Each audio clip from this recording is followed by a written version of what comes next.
தான் நாட்டின் மிகப்பெரிய சொத்துக்கள் என்கிறார் அறிஞர் அண்ணா.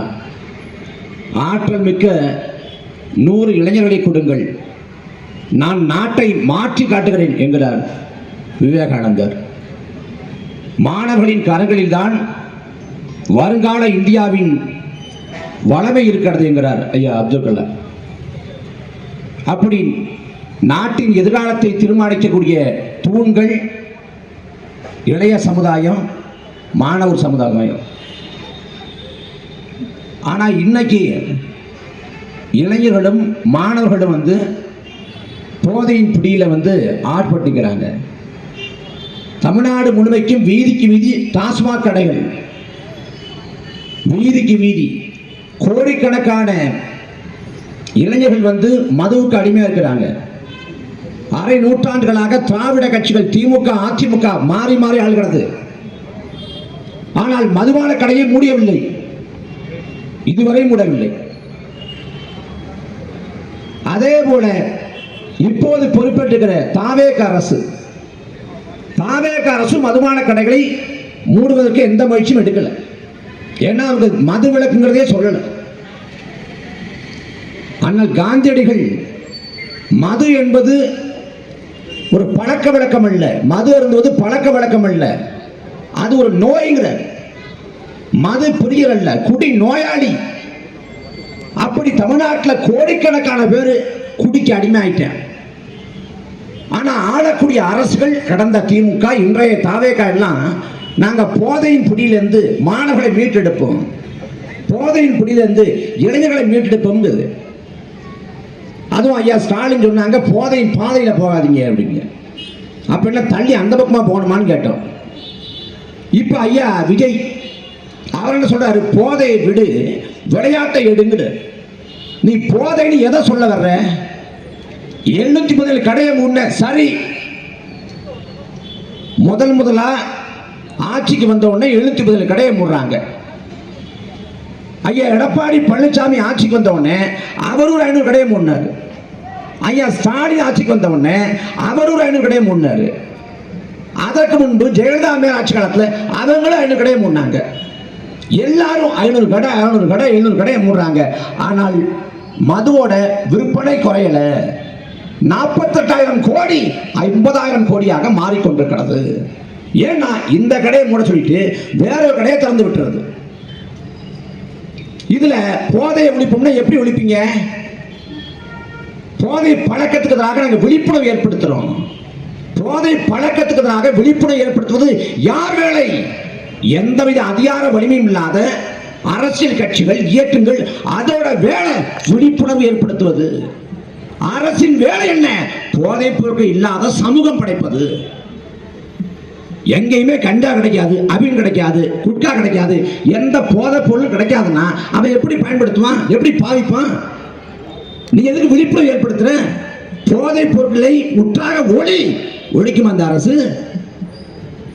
நாடு முழுக்க சொல்லு, ஒரு பொது தொலைபேசி கொடு, போதைப் பொருளை விற்பனை பண்ற மாதிரி கண்டறிஞ்சிங்கன்னா, போதைப் பொருளை பயன்படுத்துற மாதிரி கண்டறிஞ்சிங்கன்னா தகவல் சொல்லுங்க. நாங்க உங்களோட விவரங்களை பாதுகாப்பா வைப்போம், உங்களுக்கு தக்க சன்மானம் தருவோம்னு அறிவி. நாடு முழுக்க ஒரு பொது அறிவிப்பு, போதைப் பொருள் விற்பனை தொடர்பாக செய்தி தெரிந்தால் தகவல் சொல்லலாம்னு அறிவி. போர்க்கால அடிப்படையில் நாடு முழுக்க படைகளை உருவாக்கு, கண்காணிப்பு படை, உளவு படை போல உருவாக்கு. எங்க போதைப் பொருள் உழவுது, எங்க தடுக்கப்படுது, எங்க எடுக்கப்படுது, எல்லாத்தையும் கண்டறி. எதையுமே செய்யாம மராத்தான்ல ஓடுவாராம், போதையை விடு விளையாட்டு எடும்பாராம், போதை ஒழிஞ்சிருமா. யாரை ஏமாத்த இந்த வேலை? ஏன் போதையை ஒழிக்க மாட்டான்னா, போதையை போட்டு சட்டமன்றத்தில் உட்காந்துருக்கான். ஐபிஎல் கிரிக்கெட் போட்டி பார்க்க போறாரு ஒருத்தர், கில்லி சரத்து பார்க்க போயிட்டு அங்க விளையாட்டு போயிட்டு இருக்குது. இங்க பார்த்தா பொடியை நுழைஞ்சிட்டு இருக்கிறாரு. அதை எடுத்து காணொலியா எடுத்து இன்ஸ்டாகிராம்ல போடுறாரு.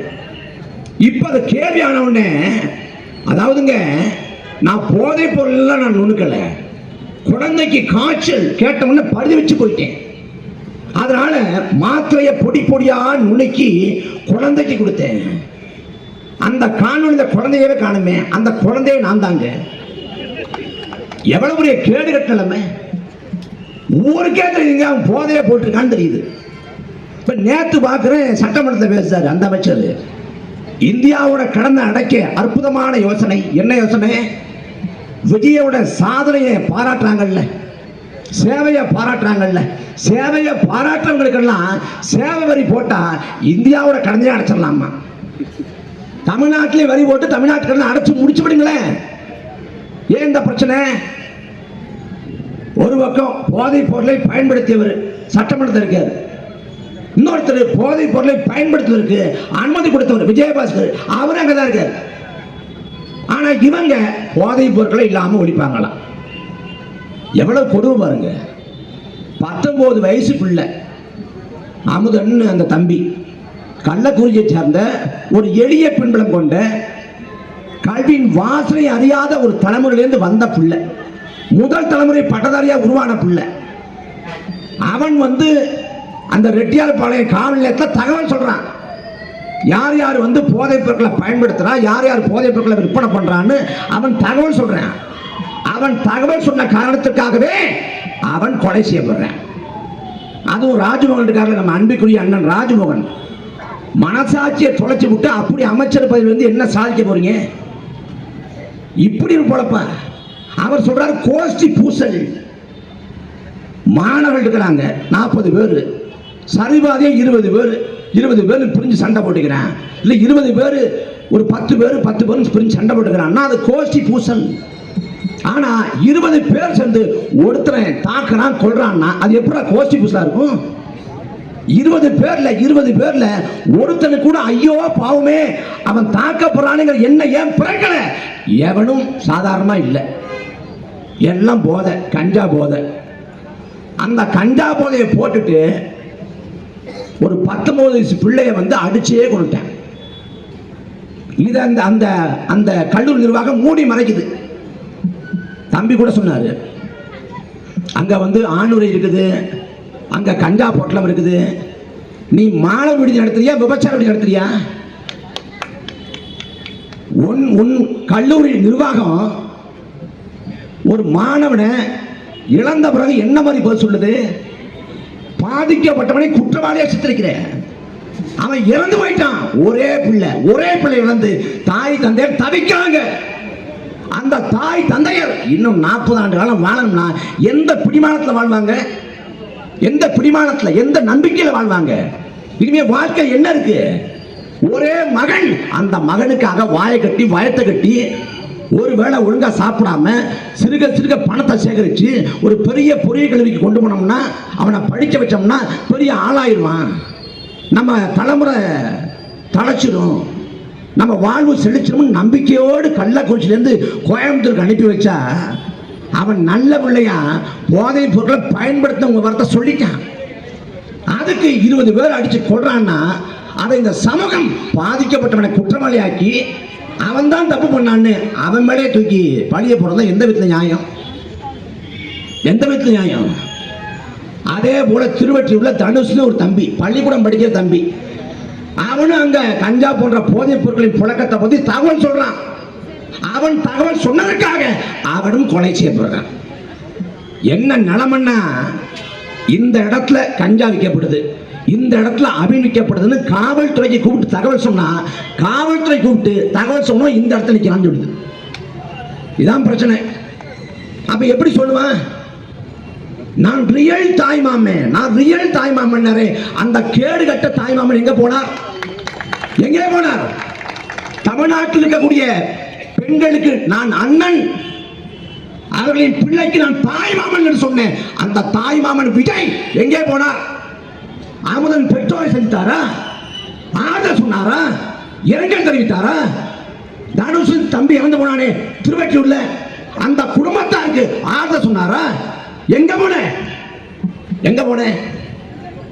அவர் கோட் சூட்டை போட்டுக்கிட்டு ஒய்யாரமா உட்கார்ந்துருக்காரு. யார் வீட்டில் இளவு விழுந்தான்னு, எவன் செத்தான்னு, எக்கடி போட்டு போனான்னு எதை பத்தியும் கவலை இல்லை, ஒரு கவலையும் இல்லை.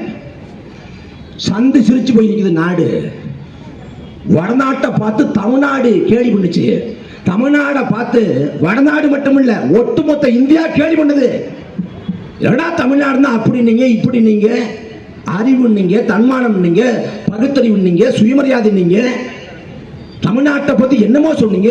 ஒரு நடிகன் காலில் விழுந்துட்டீங்களான்னு காலி துப்புறேன். கொடுமை. நாடு முழுக்க சுதந்திர நாள் கொண்டாடுறாங்க. நாடு விடுதலை பெற்று விட்டதுன்ட்டு அடிமை இந்தியாவில் ஜாலியன் வாலாபாக்களை சுட்டு கொன்னா அன்னைக்கு தாக்குனா அந்த கொடுமைகள்ல இருந்து விடுபட்டுட்டோம்னு நாடு கொண்டாடப்படுது சுதந்திர நாள்.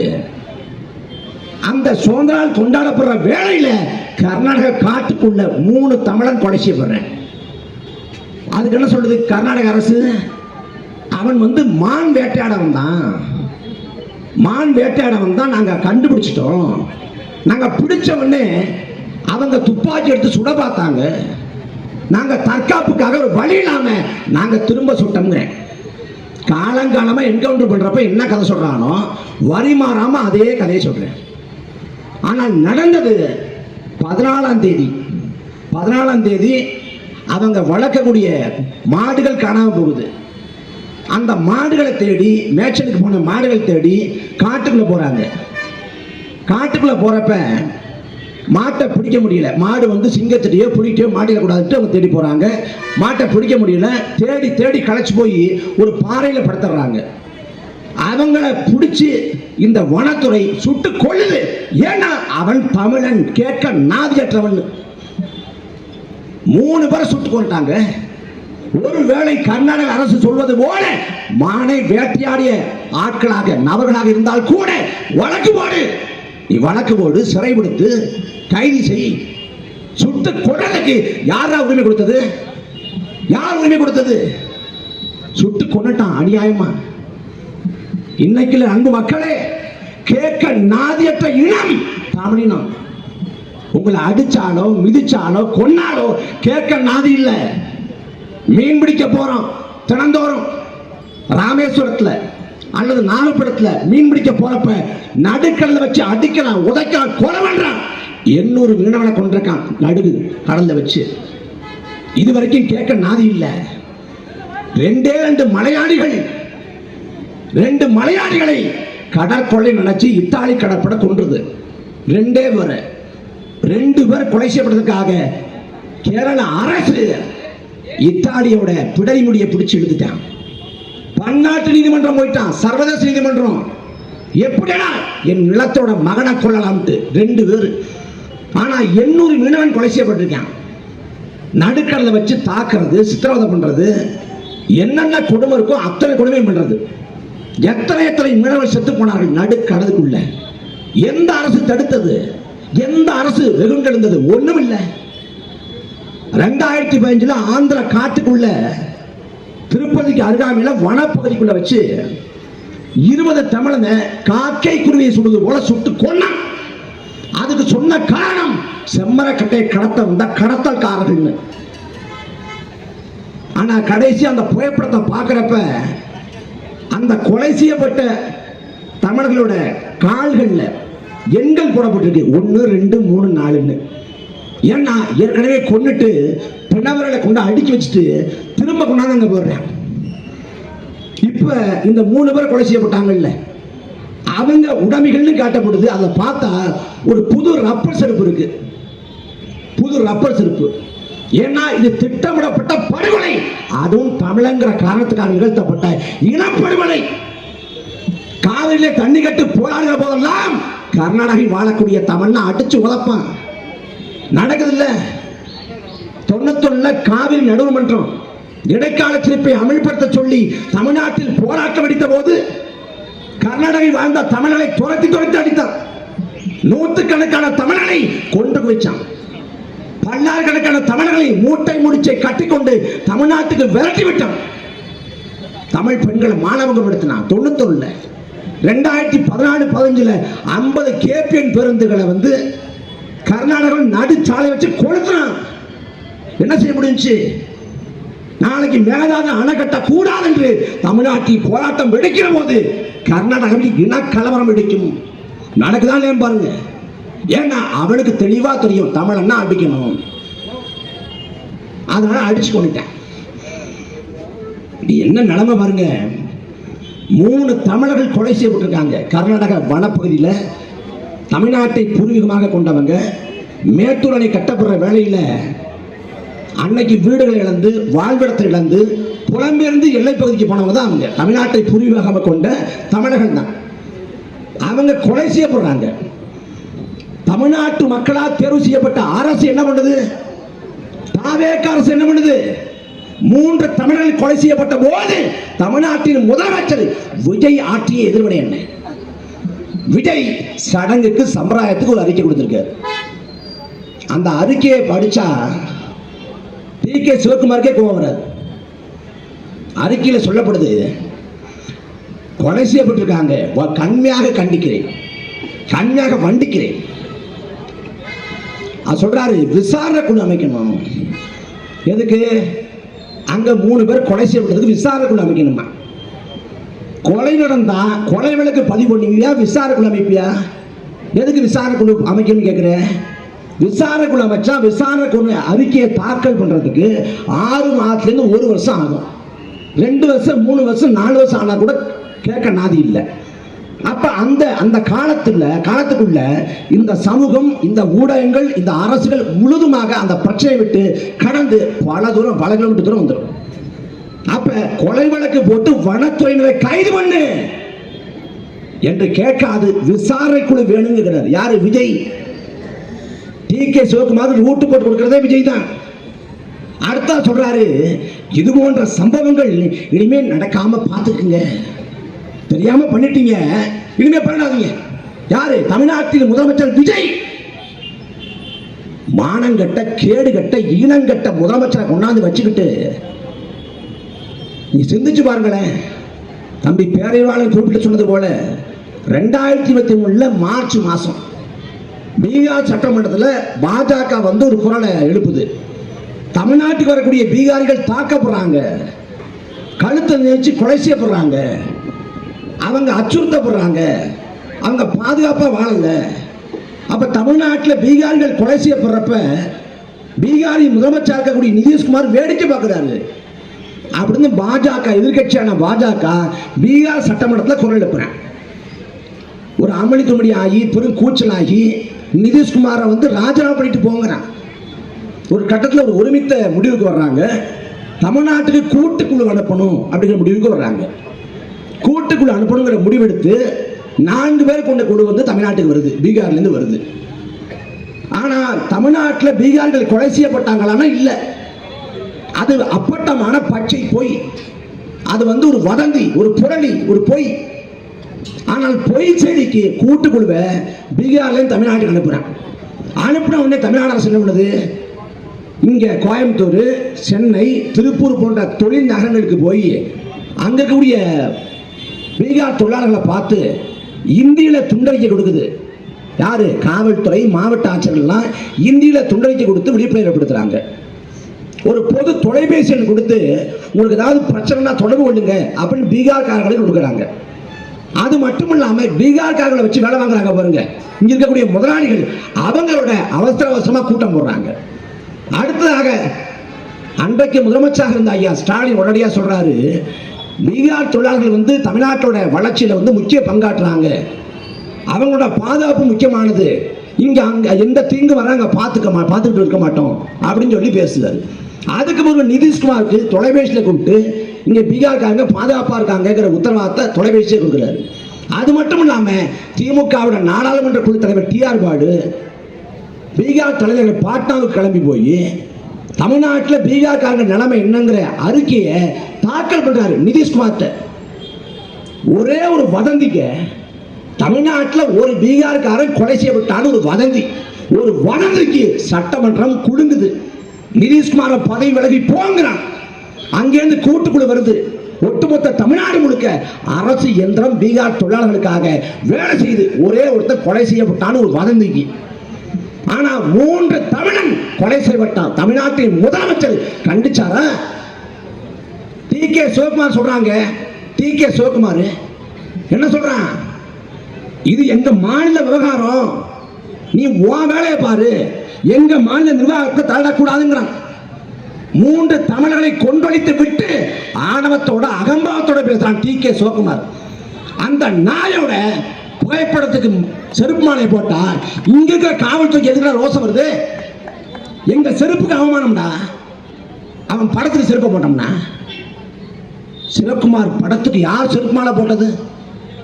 உனக்கு எதுக்கு ரோசம் வருது? உனக்கு எதுக்கு ரோசம் வருது? அவன் சொல்றாங்க தமிழ்நாடு தலையிடக்கூடாது, தமிழ்நாடு இதை பத்தி பேசக்கூடாதுங்கிற. தமிழ்நாட்டின் முதலமைச்சர் விஜய் வெகுண்டு எழுதுமா எழுதக்கூடாது. ஏன் வாய் திறக்கல? டி.கே. சிவகுமாரை கண்டிக்கல. காவிரி சிக்கலை பேச்சுவார்த்தை மூலமாக தீர்க்க முடியாதுன்னு சொல்றோம். இல்ல நான் பேச்சுவார்த்தை மூலமா தான் தீர்ப்பேன், நான் கிளம்பி போவேன் கர்நாடகாவுக்குங்கிறீங்க. இதை நீங்க பேச்சுவார்த்தை மூலம் பேசலாம். நாளைக்கு வர்றாரு டி.கே. சிவகுமார், சென்னைக்கு வர்றாரு. தென்மண்டல முதலமைச்சர் கூட்டம் நடக்க போகுது அமித்ஷா தலைமையில். அதை டி.கே. சிவகுமார் சொல்லலாமே, நீங்க வந்து அந்த வனத்துறையினர் மீது கொலை வழக்கு போட்டு சிறைப்படுத்துங்க, இல்லைன்னா பார்த்துக்கிட்டு சும்மா இருக்க மாட்டேன்னு பேசலாமே. ஏன் கல்லூரி மங்க மாதிரி உட்கார்ந்து தொலைல? மீனவன் தாக்கப்பட்டா கவலை கிடையாது. மூன்று தமிழன் வந்து கர்நாடக வனத்துறையால சுட்டு கொலை செய்யப்பட்டா கவலை கிடையாது. அமுதன் செத்து போனா கவலை கிடையாது. தனுஷ் செத்து போனா கவலை கிடையாது. திருசாவை மட்டும் பேசக்கூடாது. எப்படிப்பட்ட கேடு கட்ட இழிநிலை பாருங்க. நாடு சுதந்திரம் அடைஞ்ச நாடு.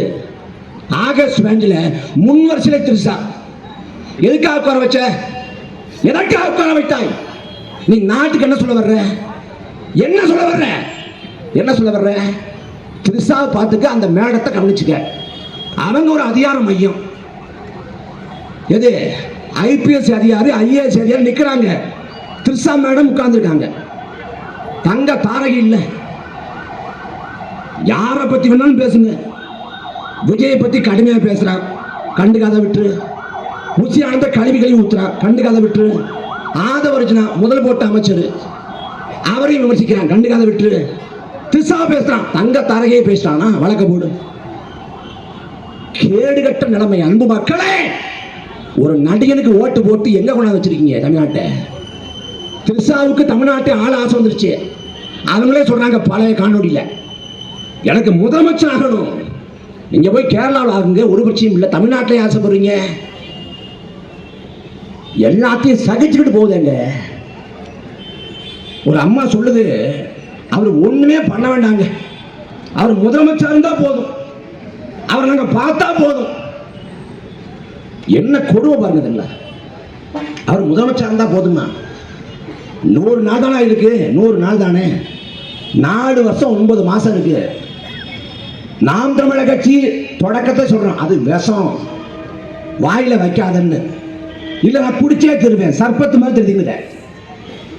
இன்னும் 6 மாசத்துல தொண்டையை கவும். லைட்டா தொண்டையை கவுதாடா. விஷம்னா அப்படிதாங்க இருக்கும். 1 வருஷத்துல சோழி முடிஞ்சிடும். நாம் தமிழர் கட்சியை பொறுத்த வரைக்கும் நாங்க மக்களுக்கு எந்த துரோகமும் பண்ணல, எந்த பாதகமும் விளைவிக்கல. நாங்க மக்களுக்கு தான் எதுவும் பண்ணல. ஒரு இடத்துல வெற்றி பெறல. சட்டமன்ற உறுப்பினரோ பாராளுமன்ற உறுப்பினரோ எதுவும் இல்லை. மன நிறைவா நிம்மதியா துடிவோடு நிற்கணும். நீ 108 இடம் ஜெயிச்சும் கதற, புலம்புற, கண்ணீர் வெடிக்கிற. ஐயோ பேசுறானே, பேசும்டா, பேசுவோம். நீ விஜய் கரிஸ்மாட்டிக் லீடர், கரிய பூசாம விட மாட்டோம். நீ எவ்வளவு பெரிய அயோக்கியன்னு ஊர் சொன்னமா இல்லையா? விஜயை பேசக்கூடாது. தமிழ்நாட்டின் முதலமைச்சர் ஆயிட்டாரு. தமிழ்நாட்டுக்கு எண்ணற்ற பெருமிதங்கள் இருந்துச்சு, சிறப்புகள் இருந்துச்சு. தமிழ்நாடு தனித்துவமிக்க மாநிலம், இந்தியாவிலே அரசியல் புரிதல் கொண்ட மாநிலம். ஒரே தேர்தல் முடிச்சு விட்டாங்க. இந்த ஒரு தேர்தல்ல தமிழ்நாட்டுக்கு இருந்த பெருமிதங்கள், சிறப்புகள், வரலாற்று நிகழ்வுகள் எல்லாம் உடைஞ்சு போச்சு. புசியானந்த அமைச்சர்னு 3 மாசம் ஆகி நம்மளால நம்ப முடியல. அவருக்கு தான் தமிழ் வராது அப்படின்னு பார்த்தா முதலமைச்சர் சொல்றாரு 5934 கோடிங்கிறார். 5934 கோடியா? ராமானுஜெல்லாம் புரண்டப்படுத்துவார. தமிழும் வர மாட்டேங்குது, கணிதமும் வர மாட்டேங்குது, நிர்வாகம் வர மாட்டேங்குது. ஆனா மக்களை நம்ப வைக்கிறாங்க. என்ன நம்ப வைக்கிறாங்க? கஜானா காலி ஆயிடுச்சான். காலியானதால விஜய் சொந்த காசை போட்டு நிர்வாகம் பண்ணிட்டு இருக்காராம். எங்க சொல்றாங்க உண்மையிலே 1,00,000 கோடிங்க முதலீட்டை கொண்டு வந்துட்டாரு. இந்த படத்தில் சொல்ல முடியல 1000 1 கோடி, இப்ப 1 கோடி நீ பார்த்தங்கிற மாதிரி 1,00,000 கோடி முதலீட காசா பணம் அடிச்சு விட்டு. ஏன்னா விஜய் என்ன சொன்னாலும் நம்புறது தமிழ்நாட்டில் ஒரு கூட்டம் இருக்கு. விஜயை வந்து ஒரு தலைவருங்கிறான், விஜயை வந்து தமிழ்நாட்டின் முதலமைச்சர். விஜய் தமிழ்நாட்டோட முக்கியத்துவம் வாய்ந்த இன்ஃப்ளூயன்சர். இன்ஸ்டாகிராமில் வந்து 5000 ஃபாலோவர்ஸ் இருக்கும், 10,000 ஃபாலோவர்ஸ் இருக்கும், 1,00,000 ஃபாலோவர்ஸ் இருக்கும். விஜய்க்கு ஒரு 5 கோடி ஃபாலோவர்ஸ் இருக்கு. அவர் என்ன சொன்னாலும் கண்மூடித்தனமா நம்புவான். சூரியன் கிழக்க உதிக்கல வடக்க உதிக்குது. ஆமா, நேற்று காலம் நான் பார்த்தேன்.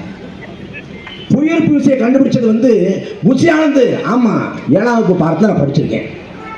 தொலைபேசியை கண்டுபிடிச்சது வந்து அலெக்சாண்டர் கிரகாம்பெல் இல்லை, ஆதவர்ஜனா. ஆமா, எங்க பெரியம்மா கூட சொல்லிச்சு. இப்படி என்ன சொன்னாலும் நம்புறதுக்கு ஒரு கேடப்பய கூட்டம் தமிழ்நாட்டில் பெரும்பகுதியா இருக்குது. அந்த கூட்டம் தான் விஜய்க்கான மூலதனம். என்ன ஆணவம், என்ன அகம்பாவம். அன்பு தம்பி ரமேஷ் அறநிலையத்துறை அமைச்சர் விஜய் வர்றப்ப எழுந்திருச்சிருக்கணுமா? கர்நாடகாக்காரன் காரி துப்புறான், கேவலமா பேசுறான். ஒரு அமைச்சருக்கு ஏன் ரோசம் வரல? ஏன் ரோசம் வரல? எப்படிப்பட்ட நிலைமை பாருங்க. காவிரி படுகையில முப்போகம் விவசாயம், குருவை சம்பா தாளடின்னு முப்போகம் விவசாயம் நடக்கும்.